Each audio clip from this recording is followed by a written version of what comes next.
Students, स्वागत है आपका ऑनलाइन क्लासेस में। पिछले क्लास में हम लोग एक लंबे सीधे तार, अनंत लंबाई का लंबा सीधा तार था, उसके निकट वैद्युत क्षेत्र की तीव्रता का सूत्र निगमन किए थे, वो भी गॉस के प्रमेय से। बहुत इंपॉर्टेंट है, उम्मीद है आप लोग घर पे जाके रिवीजन किए होंगे, नहीं किए हैं तो कर लीजिए, ठीक है। उसमें देखिए सूत्र आया था निकल के लास्ट में, E बराबर 1/2 pi epsilon naught lambda upon r आया था, ऐसे करके, ठीक है। अब एक काम करना है कि जो भी कभी भी हम लोग कोई सूत्र पढ़े हैं तो 1/4 पाई करके पढ़े हैं। यहाँ पे 2 पाई आ रहा है तो एक काम करते हैं, 2 से गुणा 2 से भाग कर देते हैं।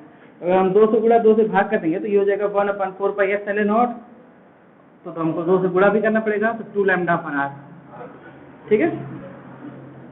तो चाहे तो आप इस सूत्र को बोर्ड परीक्षा में डेराइव करिए या फिर उसी में 2 से गुणा करके लास्ट में इस सूत्र को भी लिखिए, दोनों सही है, ठीक है। ये सुविधा के लिए है क्योंकि इसकी वैल्यू पता होती है, 9 × 10 के पावर 9 होती है, ओके। चलिए, आज की हमारी हेडिंग है अनंत विस्तार के एक समान आवेशित समतल प्लेट के निकट वैद्युत क्षेत्र की तीव्रता। एक समतल प्लेट है या उसी को कभी कभी चादर भी लिख देता है, जिसकी लंबाई अनंत है, चौड़ाई भी अनंत है, यानी कहने का मतलब विस्तार ही अनंत है। तो उसके निकट वैद्युत क्षेत्र की तीव्रता का अध्ययन करना है, तो अब हम लोग अनंत विस्तार का तो समतल प्लेट बना नहीं सकते, एक छोटी सी लंबाई का समतल प्लेट बनाते हैं, छोटे क्षेत्रफल का। चलिए देखिए एग्जाम में कैसे आपको बनाना है, ठीक है। ऐसे तिरछा बनाइएगा एक प्लेट जिसकी कुछ लंबाई यहाँ पे दी गई है, कुछ लंबाई भी है और कुछ चौड़ाई भी है, लेकिन क्वेश्चन में कह रहा है कि ये अनंत विस्तार का है, यानी कितना लंबा है नहीं पता, कितना चौड़ा है नहीं पता, उसका कुछ हिस्सा हमने यहाँ पे लिया है और आपको दिखाया है, और इसको एक समान आवेशित किया गया है। तो हम लोग पॉजिटिव चार्ज से प्लस चार्ज से एक समान रूप से आवेशित कर देते हैं ऐसे।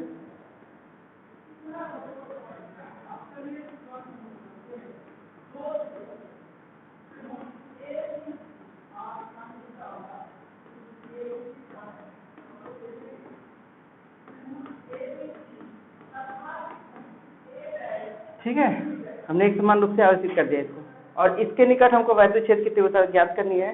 तो मान लेते हैं इसके निकट एक बिंदु P है जिसकी दूरी यहाँ से R है, ठीक है। यहाँ से R दूरी पर एक बिंदु P है, यहाँ पे पॉइंट P है, और इस बिंदु P पर हमको वैद्युत क्षेत्र की तीव्रता ज्ञात करनी है। अब समझिए इसका क्या मतलब है। इसका ये मतलब है कि एक समतल प्लेट है ऐसे, ठीक है, जिसकी लंबाई भी अनंत है, चौड़ाई भी अनंत है, ठीक है। उसका हमने कुछ हिस्सा यहाँ पे लिया है, ये कुछ हिस्सा ऐसे लिया है, और इसके इस पॉइंट से अगर आप लोग देखेंगे तो इसके इस पॉइंट से R दूरी पर स्थित एक बिंदु P है, ठीक है। यहाँ से जब इसको बनाया गया है, हम तो ऐसे दिखाए हैं, लेकिन कहने का मतलब ये ऐसे है, ठीक है। और इसके इस पॉइंट से बिंदु P से, मतलब यहाँ से R दूरी पर स्थित एक बिंदु P है और वहाँ वैद्युत क्षेत्र की तीव्रता ज्ञात करनी है। समझ रहे हैं, इस प्लेट को हमने कैसे रखा है, इस प्लेट को हमने इस तल के कैसे रखा है, लंबवत रखा है, ठीक है। ऐसे नहीं रखे हम लोग, इसको ऐसे रखे हैं समझने के लिए, ओके। अब हमको इस पॉइंट बिंदु P पर वैद्युत क्षेत्र की तीव्रता ज्ञात करनी है। चलिए पहले क्या क्या दिया है मान लेते हैं कि माना एक प्लेट है, एक चादर है जिसका क्षेत्रफल क्या है, अनंत है, यानी जिसकी लंबाई भी अनंत है, जिसकी चौड़ाई भी अनंत है, या ऐसे लिख सकते हैं, माना अनंत विस्तार के एक समतल प्लेट को, अनंत विस्तार का एक समतल प्लेट है या समतल चादर है। सबसे पहले क्या किया गया है, एक समान रूप से आवेशित किया गया है। तो अगर एक समान रूप से आवेशित करेंगे तो कितना आवेश इस पे है, अनंत है, क्योंकि जब क्षेत्रफल ही नहीं पता, उसका विस्तार ही नहीं पता, तो अनंत विस्तार है तो अनंत आवेश होंगे। लेकिन हम लोग इसको काम कर सकते हैं कि एकांक क्षेत्रफल पे उपस्थित आवेश निकाल सकते हैं, जिसको हम लोग कहते हैं पृष्ठीय आवेश घनत्व, और दिखाते हैं सिग्मा से, ठीक है। तो उसी को हम लोग लिखेंगे, माना अनंत विस्तार की एक समतल प्लेट को एक समान रूप से आवेशित किया गया है, एक समान रूप से आवेशित किया गया है,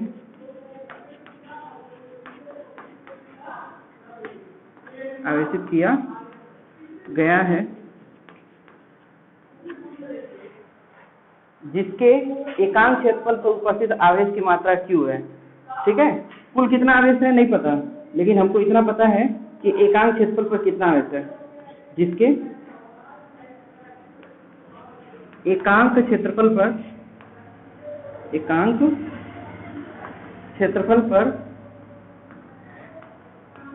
उपस्थित आवेश की मात्रा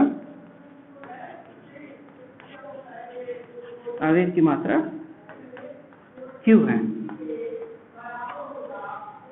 ठीक है, तो इसलिए हम इसको ले सकते हैं एकांक क्षेत्रफल पर उपस्थित आवेश की मात्रा को, यानी Q बटा में A।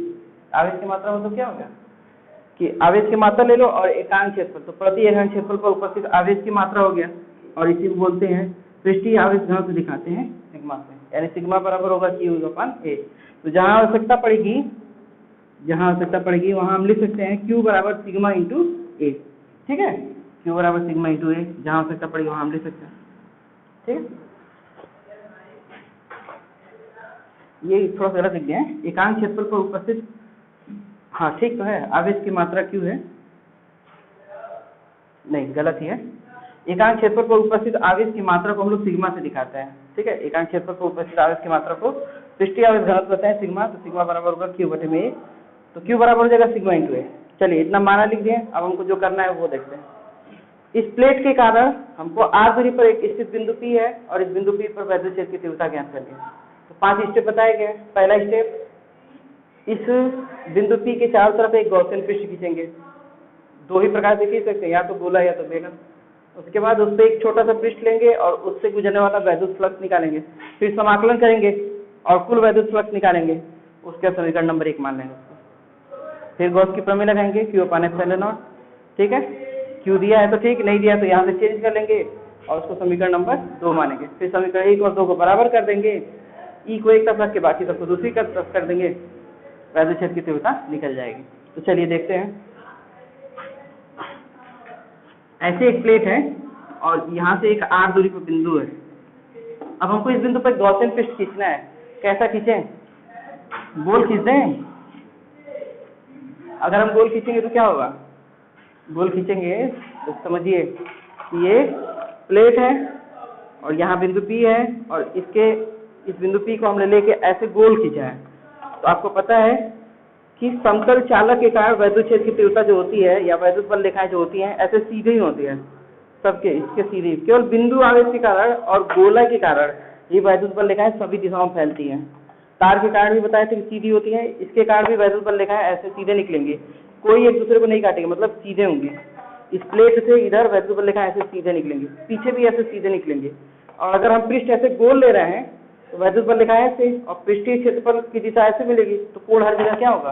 चेंज होगा। जैसे ऊपर देखेंगे तो वैद्युत बल रेखाएं तो ऐसे जाएंगी, और पृष्ठीय क्षेत्रफल ऊपर तो कहीं कोण 90 अंश हो जाएगा। तो अलग अलग कोण बदलता जाएगा, इसलिए गोला नहीं लेंगे, क्योंकि गोला लेने में क्या हो जा रहा है? दिक्कत हो रही है। तो पिछले वीडियो में जब हम लोग गॉसियन पृष्ठ बताए थे, उसमें आपको समझाया गया था कि हम लोग यहाँ पे बेलन लेंगे। जब भी समतल प्लेट होगा या तार होगा, उसके कारण गॉसियन पृष्ठ बेलन लेंगे। अब बेलन लेने से क्या होगा? तो एक बेलन बना के दिखा देते हैं।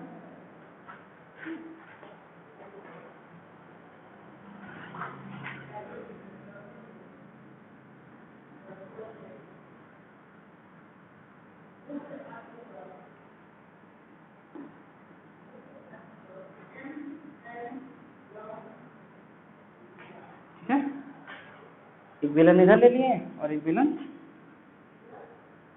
इधर ले लेंगे। आप लोग कहेंगे कितना जगह छोड़े क्या है लिखते समय, सोचे थे?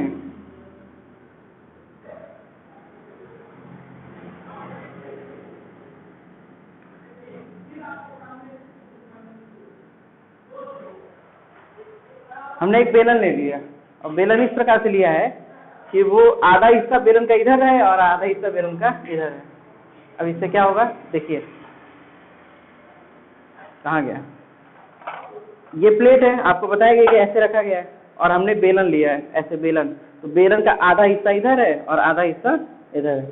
ठीक है, देखिए प्लेट है, बेलन का आधा हिस्सा इधर है और बेलन का आधा हिस्सा इधर, ऐसे किया गया है। ठीक है, तो अगर आपसे कोई पूछे कि बेलन की लंबाई कितनी है, तो आप कहेंगे सर जी इधर r है और इधर भी कितना होगा? r, तो बेलन कितना होगा? 2r। तो बेलन की जो लंबाई है वो 2r है। तो बेलन की कुछ त्रिज्या तो होगी, बेलन कुछ त्रिज्या होगी, कितनी त्रिज्या होगी? अब हम लंबाई को तो आर से दिखा दिए, तो त्रिज्या को किससे दिखा दें? कैपिटल आर से। चलो कैपिटल आर से दिखा देते हैं कि मान लेते हैं बेलन की त्रिज्या कैपिटल आर है, ठीक है, बेलन की त्रिज्या कैपिटल आर है। तो अगर उधर भी त्रिज्या कैपिटल आर है तो इधर भी त्रिज्या क्या होगी? कैपिटल आर होगी। तो क्या किया है उसको हम लोग लिख लें, इतना हो गया। उसके बाद अगला स्टेप हम लोग किए हैं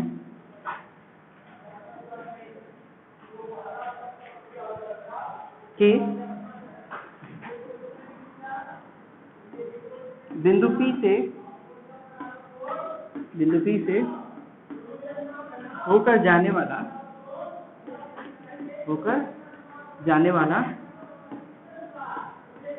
एक काल्पनिक गॉसियन पृष्ठ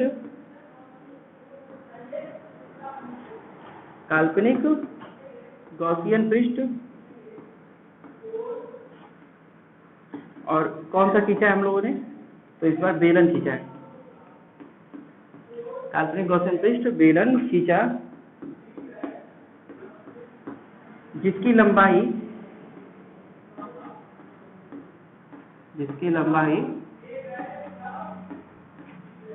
कितना होगा? 2r। इधर दूरी r है, इधर भी दूरी r होगी, तो 2r होगा, ठीक है, जिसकी लंबाई 2r व त्रिज्या कैपिटल R है, ठीक है, जिसकी लंबाई 2r और त्रिज्या कैपिटल R है। इस बार अब हमको छोटा छोटा पृष्ठ लेना है और उसके कारण वैद्युत फ्लक्स निकालना है। गॉसियन पृष्ठ खींच लिए, अब हम लोग को पृष्ठ लेना है। तो इसमें कितने पृष्ठ हैं? 3 पृष्ठ हैं। एक ऐसे गोल वाला पृष्ठ है, इधर वाला ये, एक सामने वाला ऐसे पृष्ठ है और एक पीछे वाला इधर वाला ये पृष्ठ है। तो एक ये वाला वृत्त वाला पृष्ठ है, एक ये वाला पृष्ठ है और ये वक्र पृष्ठ है, ठीक है। कोई विलय बनाते हैं ऐसे, तो उसमें एक इधर वाला, एक इधर वाला और एक ये वाला, 3 पृष्ठ हैं। तो तीनों पृष्ठों पे हमको छोटा छोटा क्षेत्रफल लेना है। तो इधर वाला पृष्ठ S1 मान लेते हैं, इधर वाले पृष्ठ को S2 और ये वाले वक्र पृष्ठ को मान लेते हैं S3। मान लेते हैं कि ये पृष्ठ S1 है, ये वाला पृष्ठ S2 है और ये वाला पृष्ठ, ये जो ऐसे वाला है, ये वाला पृष्ठ S3 है, ठीक है। चलिए, तो इतना मान लिया गया, इतना नोट कर लीजिए आप लोग। तो चलिए अब हम लोग देखते हैं। देखिए हम लोगों ने 3 पृष्ठ लिया था, S1, S2 व S3। हमको एक बात ये पता है कि जो पृष्ठ है ये तल के लंबवत ऐसे रखा है, तो वैद्युत बल लिखा है ऐसे निकलेगी, ठीक है। इधर भी ऐसे वैद्युत बल लिखा है, निकलेगी सीधी। तो यहाँ पे अगर हम एक छोटा सा एरिया ले लें, इस पृष्ठ पर एक छोटा सा एरिया ले लें DA, तो इसका क्षेत्रफल की दिशा किधर होगी? क्षेत्रफल दिशा इधर होगी, DA की दिशा इधर होगी, छोटा क्षेत्रफल की दिशा। और वैद्युत क्षेत्र की भी दिशा किधर होगी? उसी दिशा में होगी। क्यों? क्योंकि वैद्युत बल लिखा ऐसे ही है और हमने ये जो पृष्ठ लिया था गोल वाला, इस पे एक छोटा क्षेत्रफल लिया और क्षेत्रफल की दिशा अंदर तल के लगभग बाहर की ओर, तो वैद्युत बल लिखा भी उसी दिशा में, क्षेत्रफल की दिशा भी उसी दिशा में, तो दोनों एक ही दिशा में हो गई, ठीक है। अगर हम पृष्ठ यहाँ पे ले लें S2 पे एक छोटा क्षेत्रफल लें DA, फिर से एक छोटा क्षेत्रफल DA ले, तो DA की डायरेक्शन किधर होगी? तल के लगभग बाहर की ओर, ठीक है। और वैद्युत क्षेत्र की भी दिशा किधर होगी? बाहर की ओर। ऐसे प्लेट ऐसे रखा है, वैद्युत बल लिखा इस दिशा में बाहर की ओर है और इस दिशा में बाहर की ओर है, क्षेत्रफल दिशा भी इधर है, वैद्युत बल लिखा भी इधर है, तो वैद्युत बल लिखा की भी दिशा इधर होगी, वेक्टर E की दिशा, ठीक है। बात करते हैं तीसरे पृष्ठ S3 की। तीसरे पृष्ठ S3 की बात करें, इस पे एक छोटा सा एरिया ले लें, हम छोटा क्षेत्रफल ले लें DA, फिर से हमने यहाँ पे ले लिया छोटा क्षेत्रफल। तो DA की डायरेक्शन कैसी होगी? तल के लंबवत बाहर की ओर। अगर ऐसे बेलन है तो DA की दिशा ऐसे लंबवत बाहर की ओर होगी। लेकिन जो प्लेट रखे हैं, प्लेट की तरफ वैद्युत बल लिखा है ऐसी और क्षेत्रफल की दिशा ऐसी, तो वैद्युत बल लिखा दिशा ऐसी, क्षेत्रफल दिशा ऐसी, कितने अंशों कोण बना? 90 अंशों कोण बन गया। यानी यहाँ पे लंबवत मिल रहा है और यहाँ पे 0 अंश मिल रहा है और यहाँ पे क्या मिल रहा है? 0 अंश मिल रहा है। तो cos 0 अंश का मान 1 होता है। तो यहाँ पे वैद्युत फ्लक्स मिलेगा, क्योंकि फाई बराबर क्या होता है? फाई बराबर होता है EA cos थीटा। वैद्युत फ्लक्स तभी मिलेगा जब ये कोण पे निर्भर करता है। तो अगर cos 0 अंश हो जाए तो cos 0 अंश का मान क्या होता है? 1। तो अगर cos 0 अंश रख दे, cos 0 अंश का मान 1, तो हमको EA मिलेगा। लेकिन अगर वही cos 90 अंश रख दे, cos 90 अंश का मान 0 मिलता है, तो 0 में किसी भी संख्या से गुणा तो टोटल कितना हो जाएगा? 0, यानी जहाँ पे यहाँ पे S3 वाले पृष्ठ पे कोण 90 अंश का बन रहा है, इसलिए S3 से गुजरने वाला कुल फ्लक्स कितना होगा? 0। तो जो भी हमको वैद्युत फ्लक्स मिलेगा वो किसके कारण मिलेगा? S1 से गुजरने वाला और S2 से गुजरने वाला, क्योंकि यहाँ 0 अंश का कोण बन रहा है। अब इसी बात को हम हिंदी में लिखेंगे, क्या लिखेंगे? S1 व S2 पृष्ठ पर थीटा कितना अंश मिल रहा है? 0 अंश प्राप्त होता है, जबकि S3 पृष्ठ पर थीटा कितना प्राप्त होता है? 90 अंश। S1 और S2 पे 0 अंश प्राप्त हो रहा है, जबकि S3 पर 90 अंश प्राप्त होता है। इसलिए हमको जो भी वैद्युत फ्लक्स मिलेगा वो किसके कारण मिलेगा? S1 व S2 के कारण मिलेगा। इसलिए वैद्युत फ्लक्स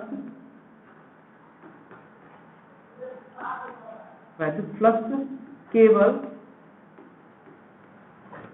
S1 व S2 के कारण, वैद्युत फ्लक्स केवल S1 व S2 के कारण प्राप्त होगा। ठीक है, S3 वाला 90 अंश बन रहा है, इसलिए 0 अंश हो गया। ठीक है, S1 और S2 के कारण प्राप्त होगा। इससे लिखेंगे नेट वैद्युत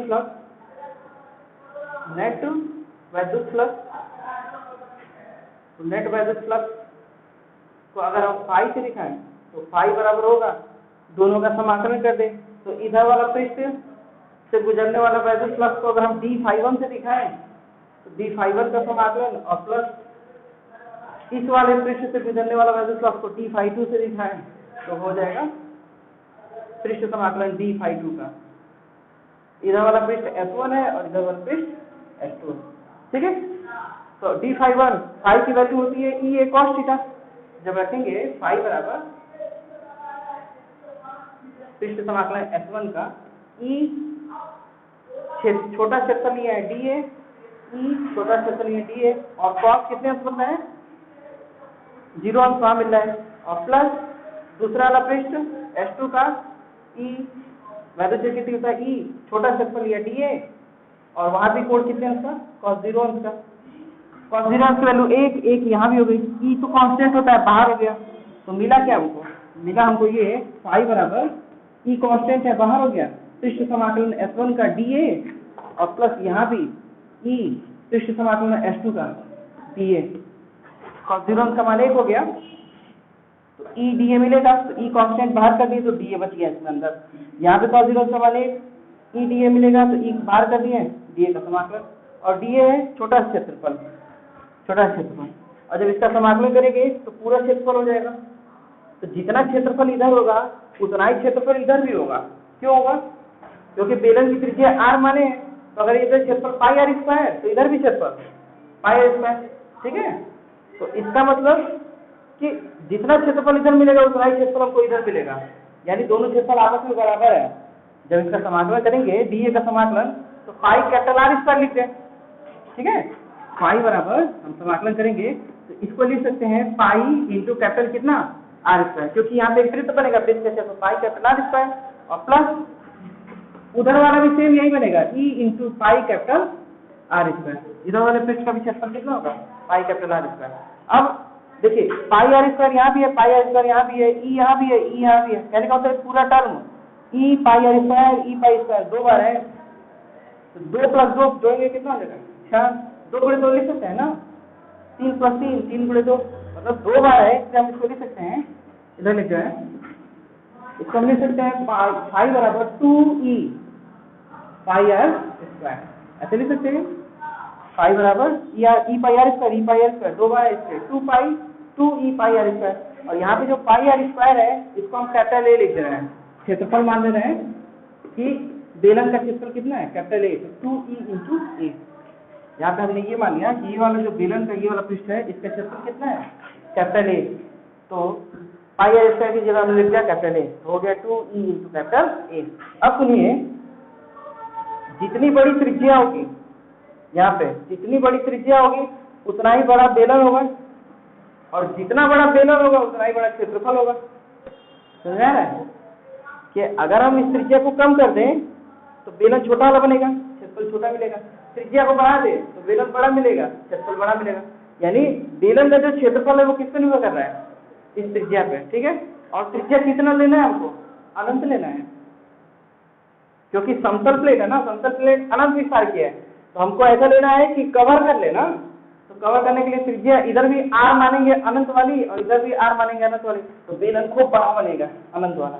तो अब वहां पे हमको r लिखना थोड़ा सा डिफिकल्ट लग रहा है, वो तो मान लिया कि छोटा सा एरिया लेके छोटी त्रिज्या लेके मान लिया है, लेकिन हमको पूरे प्लेट के कारण निकालना है, इसलिए हम इसको अनंत के रूप में चेंज करना चाह रहे हैं। तो हम एक काम करते हैं, अनंत के रूप में ना चेंज करके a के रूप में कर दिया, और ये समझ लिए कि जितना एरिया यहाँ पे ले रहे हैं, जितने एरिया का कारण यहाँ क्षेत्रफल निकाल रहे हैं उतना ही एरिया यहाँ भी लेंगे। ठीक है, अगर यहाँ पे a एरिया के कारण क्षेत्र की तीव्रता निकालना है तो यहाँ भी a एरिया लेंगे।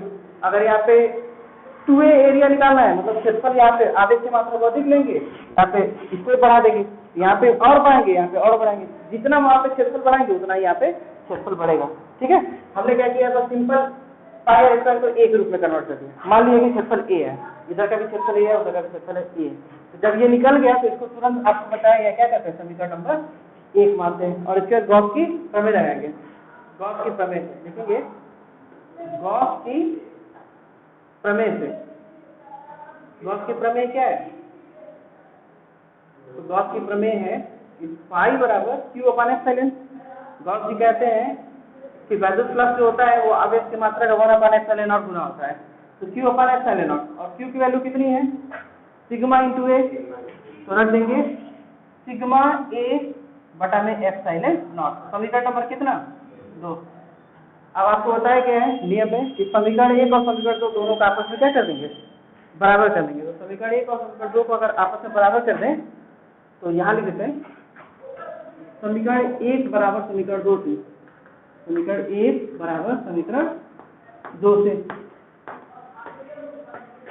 समीकरण 1 और समीकरण 2 को बराबर कर देंगे। तो बराबर कर देंगे तो समीकरण 1 है 2EA, और समीकरण 2 आपका दाएं पक्ष आया है सिग्मा a/ε0। ठीक है, सिग्मा a/ε0। तो a से a कट जाएगा क्या, देखिएगा a से a कट गया, a बाएं तरफ भी है, a दाएं तरफ भी है, यानी यहाँ पे जितना क्षेत्रफल ले रहे हैं उतना ही क्षेत्रफल यहाँ पे ले रहे हैं। तो हम देख रहे हैं कि क्षेत्रफल कट गया, यानी क्षेत्रफल से कोई फर्क पड़ ही नहीं रहा है। जो वैद्युत क्षेत्र की तीव्रता निकाल रहे हैं उसमें क्षेत्रफल वाला टर्म पाई आर स्क्वायर खत्म हो गया ना, इधर भी a है इधर भी a है, खत्म हो गया। तो बचा क्या, 2E बराबर सिग्मा/ε0। तो 2 को इधर भेज दें तो E बराबर हो गया सिग्मा/2ε0।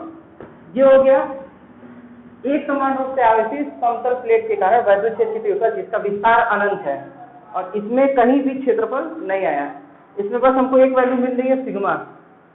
ठीक है, यानी पृष्ठीय आवेश घनत्व। और ये क्वेश्चन में देगा कि एक अनंत विस्तार का समतल आवेश प्लेट है, अगर न्यूमेरिकल देगा कहेगा जिसका पृष्ठीय आवेश घनत्व इतना है, इससे इतनी दूरी पर वैद्युत क्षेत्र की तीव्रता ज्ञात कीजिए। ठीक है, इससे इतनी दूरी पर वैद्युत क्षेत्र की तीव्रता ज्ञात कीजिए। तो बस आप सीधे सूत्र लगाएंगे कि E बराबर सिग्मा/2ε0, और इससे आपका निकल जाएगा। और ये हेडिंग इंपॉर्टेंट है, एग्जाम में पूछा जाता है, तो इसको अच्छे से तैयार कर लीजिएगा, वैल्यू याद कर लीजिएगा कि E बराबर होता है सिग्मा/2ε0। ठीक है, अब सुनिए, अच्छा ठीक है, आज अभी इसको नोट कर लीजिए, फिर समझाते हैं आपको।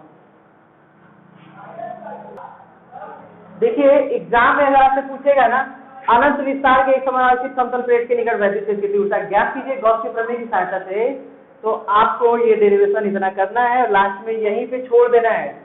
ठीक है, यहाँ पे छोड़ दीजिएगा। अब हम लोग इससे आगे बढ़ते हैं और थोड़ा सा इंटरेस्टिंग छोटी छोटी पॉइंट है उसको देखते हैं। तो सबसे पहला इंटरेस्टिंग पॉइंट कि जो हम लोग इसमें वैद्युत क्षेत्र की तीव्रता निकाले हैं, ये क्षेत्रफल नहीं आ रहा है, इसमें क्षेत्रफल कट गया है, यानी एरिया पे निर्भर नहीं करता है कि हम कितना बड़ा एरिया ले रहे हैं प्लेट वाला या कितना छोटा एरिया ले रहे हैं, एरिया पे निर्भर नहीं कर रहा है। और दूसरी बात सबसे इंटरेस्टिंग है कि इसमें कहीं दूरी आ नहीं रही है। आर जो हमने दूरी माना था ना कि प्लेट से आर दूरी पर स्थित बिंदु P पर वैद्युत क्षेत्र की तीव्रता ज्ञात कीजिए, तो इसमें कहीं सूत्र में दूरी आ ही नहीं रही है। इसका मतलब कि चाहे हम प्लेट के एकदम निकट वैद्युत क्षेत्र की तीव्रता निकालें, चाहे थोड़ा सा दूर, चाहे थोड़ा सा दूर, चाहे थोड़ा सा दूर, हर जगह वैद्युत क्षेत्र की तीव्रता कितनी मिलेगी? इतनी ही मिलेगी। E बराबर sigma upon F, sigma upon 2 epsilon not. यानी एक समान रूप से आवेशित समतल प्लेट जो अनंत विस्तार की है, याद रखिएगा अनंत विस्तार की है, तो अनंत विस्तार के कारण वैद्युत क्षेत्र की तीव्रता हमको हर जगह एक समान मिलती है।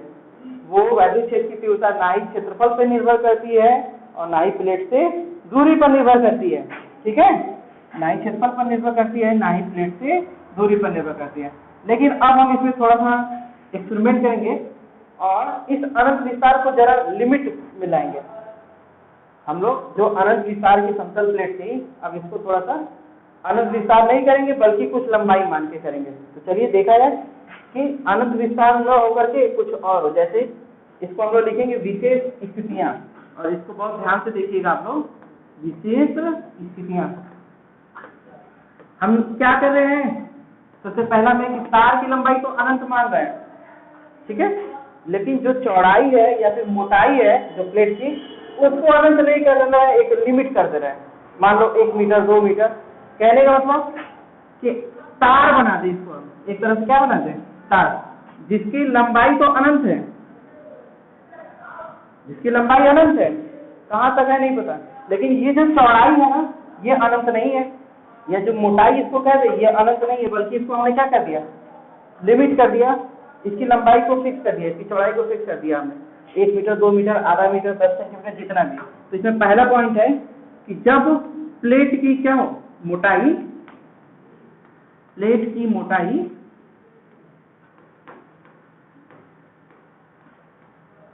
नियत हो या फिक्स हो, जब प्लेट की मोटाई फिक्स हो, तब उस समय बताया गया है कि अगर हम किसी चालक पदार्थ को आवेश देते हैं तो वो आवेश दूर दूर भागने की कोशिश करते हैं, वो पास नहीं रहते हैं, एक दूसरे से दूर जाते हैं, जितना दूर हो सके उतना दूर जाते हैं। सबसे पहले वाले चैप्टर में बताया गया था, हम लोग बताए थे। तो इस बार अगर हम इसको आवेश देंगे तो आवेश जो होंगे वो दूर दूर भागेंगे, और दूर दूर भाग के एक दूसरे से क्या हो जाएंगे? सबसे दूर हो जाएंगे। और सबसे दूर क्या मिलेगा उनको? किनारा। सबसे दूर क्या है? किनारा ही तो है। तो बिल्कुल किनारे पे पहुंच जाएंगे, बिल्कुल किनारे पे पहुंच जाएंगे। तो अगर हम एक चालक प्लेट को दिखाएं जिसकी चौड़ाई को या मोटाई को हम लोगों ने अगर लिमिट कर दिया, कम कर दिया, फिक्स कर दिया, तब उसको अगर हम आवेश देते हैं तो हम ये पाते हैं कि आवेश, आधे आवेश इधर किनारे चले जाते हैं, आधे आवेश इधर किनारे चले जाते हैं। ठीक है, आवेश दो हिस्सों में कट गया। तो अगर हमको इस बिंदु P पर वैद्युत क्षेत्र की तीव्रता ज्ञात करनी है, इस बिंदु P पर वैद्युत क्षेत्र की तीव्रता ज्ञात करनी है प्लस के कारण, तो मान लेते हैं इधर वाले के कारण, क्योंकि यहाँ पे आवेश उपस्थित है, यहाँ पे आवेश उपस्थित है, बीच में आवेश है ही नहीं, तो इधर मान लेते हैं देखिए पृष्ठीय आवेश घनत्व सिग्मा है, तो इधर भी कितना होगा? सिग्मा। ठीक है, तो दोनों तरफ पृष्ठीय आवेश घनत्व सिग्मा है। तो इसके कारण इस बिंदु पर वैद्युत क्षेत्र की तीव्रता कितनी होगी? तो आंसर इतनी ही होगी। कहाँ गया? E बराबर सिग्मा अपन 2 एप्सिलॉन नॉट। चाहे हम बिंदु यहाँ लें, चाहे बिंदु यहाँ लें, तो इसके कारण मान लेते हैं इसके कारण वैद्युत क्षेत्र की तीव्रता E1 है, तो E1 की डायरेक्शन किधर होगी? बाहर की ओर, क्योंकि प्लस के कारण वैद्युत क्षेत्र की तीव्रता किधर होती है? बाहर की ओर। अगर यहीं पे माइनस का देता ना, तो इस बिंदु पर वैद्युत क्षेत्र की तीव्रता की डायरेक्शन किधर हो जाती है? अंदर की ओर। अब इस प्लेट से, यानी प्लेट के इस किनारे से भी इस बिंदु पर वैद्युत क्षेत्र की तीव्रता मिलेगी, और हम आपको बता चुके हैं कि दूरी पर निर्भर नहीं करता है, वैद्युत क्षेत्र की तीव्रता उतनी ही होती है, दूरी पर निर्भर नहीं करता है। तो मान लेते हैं इसके कारण वैद्युत क्षेत्र की तीव्रता E2 है, तो E2 की भी डायरेक्शन उधर ही होगी, क्योंकि प्लस चार्ज है ना, तो प्लस के कारण बाहर होगा। तो E1 के कारण वैद्युत क्षेत्र की तीव्रता इधर, E2 कारण वैद्युत क्षेत्र की तीव्रता इधर, दोनों एक ही दिशा में है। तो अगर कुल निकाले वैद्युत क्षेत्र की तीव्रता, तो दोनों को क्या करना पड़ेगा? जोड़ना पड़ेगा। जब प्लेट की मोटाई नियत हो, तब वैद्युत क्षेत्र की तीव्रता, किसी बिंदु पर वैद्युत क्षेत्र की तीव्रता, तब वैद्युत क्षेत्र की तीव्रता को अगर हम E से दिखाएं, तो E बराबर होगा E1 प्लस E2, और डायरेक्शन किधर होगी? बाहर की ओर, क्योंकि पॉजिटिव चार्ज है बाहर की ओर। E1 प्लस E2, और E1 E2 दोनों बराबर है। E1 भी इतना ही होगा sigma upon 2 epsilon not, E2 भी उतना ही होगा sigma upon 2 epsilon naught plus sigma upon 2 epsilon naught. हर समान है, हम उसको जोड़ देंगे, सिग्मा में सिग्मा जोड़ेंगे तो कितना हो जाएगा? 2 सिग्मा। तो हो जाएगा E बराबर 2 सिग्मा अपन 2 एप्सिलॉन नॉट। अब बताओ 2 से 2 कट गया तो E बराबर हो गया सिग्मा अपन एप्सिलॉन नॉट। तो हमारा अगला सूत्र निकल के आया कि जब प्लेट की मोटाई नियत कर दें, लिमिट में रख दें, तब उसके निकट वैद्युत क्षेत्र की तीव्रता सिग्मा अपन एप्सिलॉन नॉट होता है। और जब प्लेट की मोटाई को हम अनंत विस्तार कर दें तो जितना वैद्युत क्षेत्र की तीव्रता रहता है ये इसका आधा हो जाता है। देखिए बटा में 2 कर देंगे तो आधा हो जाएगा। तो अनंत विस्तार के कारण आधा है, और अगर अनंत विस्तार नहीं है, लंबाई मोटाई को फिक्स कर दे तो वैद्युत क्षेत्र की तीव्रता 2 गुनी हो जाती है। कितना हो जाता है? E बराबर सिग्मा अपन एप्सिलॉन नॉट। ये हो गया पहला कंडीशन और ये उसका फिगर था। दूसरा कंडीशन कि अगर यहीं पे माइनस चार्ज हो जाए, यहीं पे माइनस चार्ज, अगर ये दोनों प्लस चार्ज है इसकी जगह पर हम ऋण आवेशित कर दें, माइनस चार्ज है, तो माइनस के कारण वैद्युत क्षेत्र की तीव्रता, इसके कारण E1 अंदर की तरफ, E2 भी अंदर की तरफ, तो दोनों कारण वैद्युत क्षेत्र की तीव्रता कितनी मिलेगी? फिर से इतनी मिलेगी सिग्मा अपन एप्सिलॉन नॉट। बस दिशा क्या होगी? अंदर की तरफ, यानी प्लेट की ओर। ये प्लेट से बाहर है और उसमें अगर ये माइनस चार्ज है तो किधर हो जाएगा? प्लेट की ओर हो जाएगा। ठीक है। अब अगला इसमें नंबर 2 सेकेंड पॉइंट कि अगर हम एक प्लेट ले लें जिसपे पॉजिटिव चार्ज दे दें और एक प्लेट ले लें जिसपे निगेटिव चार्ज दे दें। ठीक है, एक प्लेट ले लिया हम लोगों ने ऐसे,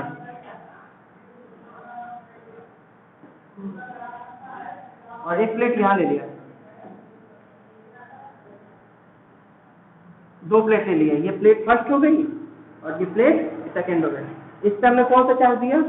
पॉजिटिव। इस पे हम लोगों ने प्लस चार्ज दिया, पॉजिटिव चार्ज, और इसमें हम लोगों ने दिया negative charge, minus minus minus minus. इसमें नेगेटिव चार्ज दिया तो इसके कारण वैद्युत क्षेत्र की तीव्रता कितनी होगी?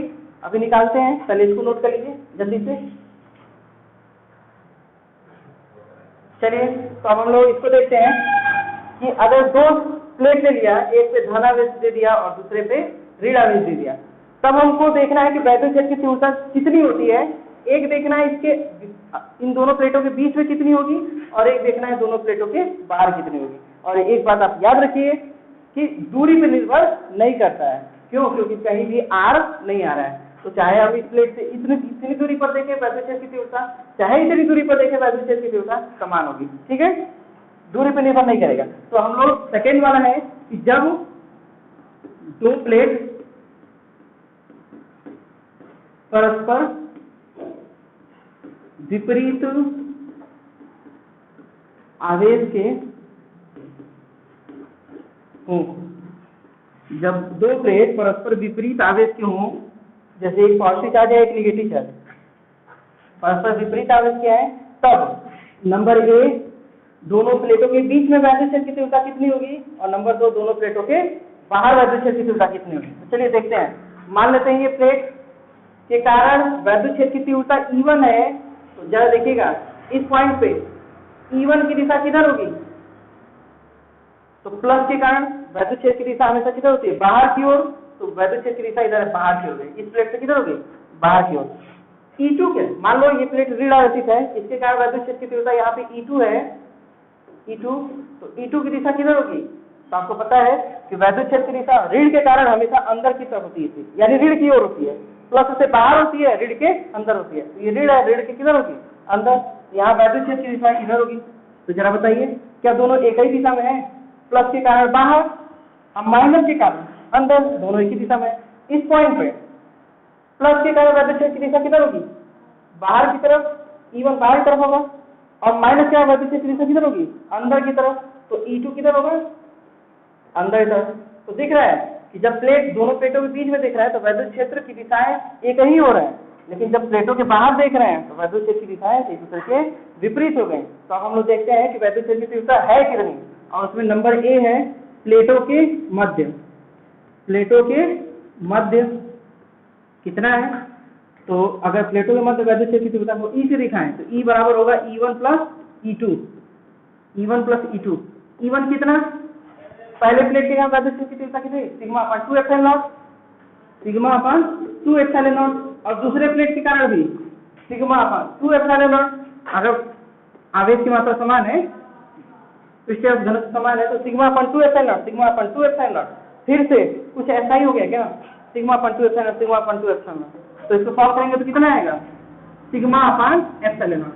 यानी अगर दो प्लेट है, एक प्लेट धन आवेश है, दूसरी प्लेट ऋण आवेश है, तो दोनों प्लेटों के कारण अगर दोनों पे समान आवेश है, समान आवेश घनत्व है, तब उनके मध्य वैद्युत क्षेत्र की तीव्रता चाहे यहाँ देखिए चाहे यहाँ हर जगह एक समान होगी, क्योंकि दूरी पर निर्भर नहीं करता है। कितना होगा?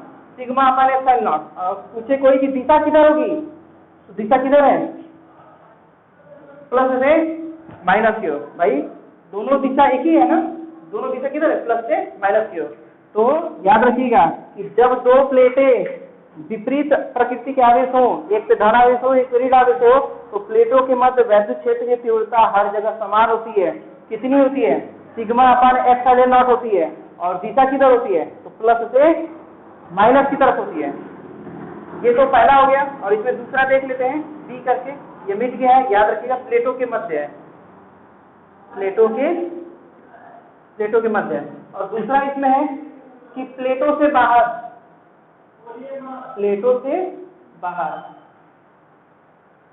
ई मान लें, तो ई बराबर होगा E1 माइनस E2। क्यों? क्योंकि दिशा एक दूसरे के विपरीत है। E1 minus E2। चाहे अगर हम इस पॉइंट पे देखें ना, इधर बाहर की तरफ देखें, इधर बाहर की तरफ, तो E1 की दिशा बाहर की तरफ होगी ऐसे, क्योंकि प्लस की बाहर की तरफ, लेकिन E2 की दिशा अंदर की तरफ होगी। तो फिर से यहाँ भी तो एक दूसरे के विपरीत हो गई। तो प्लेटों के बाहर चाहे इधर देखें चाहे इधर देखें, दोनों एक दूसरे के विपरीत होती हैं, इसलिए माइनस का प्रयोग करेंगे। और जब माइनस का प्रयोग करेंगे तो पहला है सिग्मा अपन 2 एप्सिलॉन नॉट, और दूसरा भी कितना है? Sigma upon 2 epsilon not. लेकिन दोनों माइनस में होगा, एक प्लस में एक माइनस है, एक दूसरे के विपरीत है, तो घट जाएगा। और घट जाएगा कितना होगा? 2 में से 2 हो जाएगा 0। भाई ये भी समान है, ये भी समान है, दोनों बराबर हो गए तो 0 मिल जाएगा। यानी टोटल कितना हो जाएगा हमको? 0। ई बराबर 0।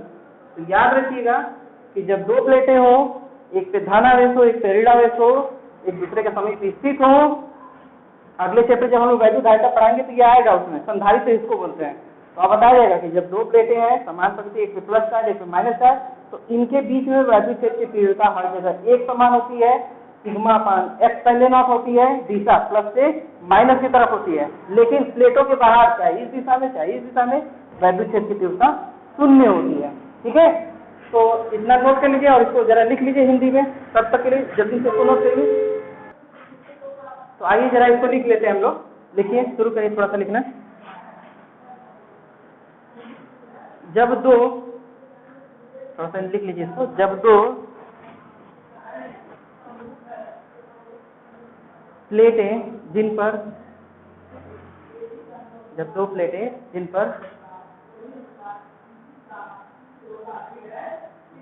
विपरीत प्रकृति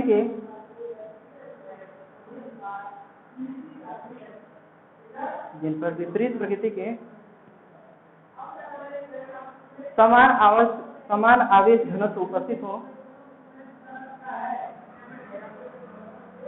विपरीत प्रकृति के समान आवेश घनत्व उपस्थित हो, इसका मतलब एक प्लस है एक दूसरे पे माइनस है, उपस्थित हो, तब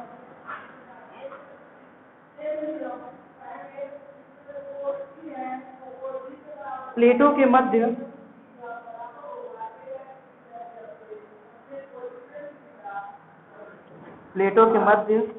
वैद्युत क्षेत्र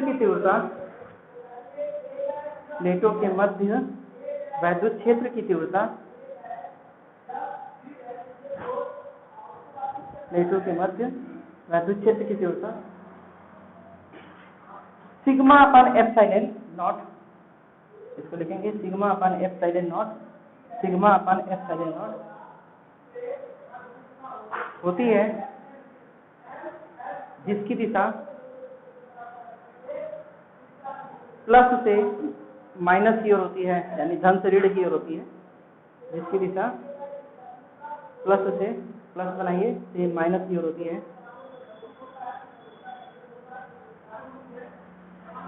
तथा प्लेटों के बाहर वैद्युत क्षेत्र की तीव्रता शून्य होती है। प्लेटों के बाहर वैद्युत क्षेत्र की तीव्रता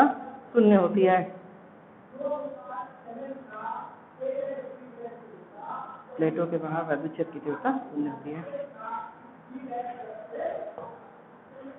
तो आज की वीडियो के लिए बस इतना ही। मिलेंगे हम लोग अगले वीडियो में, जिसमें हम लोग गोलीय चालक के कारण और गोलीय अचालक के कारण वैद्युत क्षेत्र की तीव्रता निकालेंगे। और इसी के साथ हम लोग का वो चैप्टर समाप्त हो जाएगा। तब तक के लिए वीडियो देखने के लिए धन्यवाद। Thank you.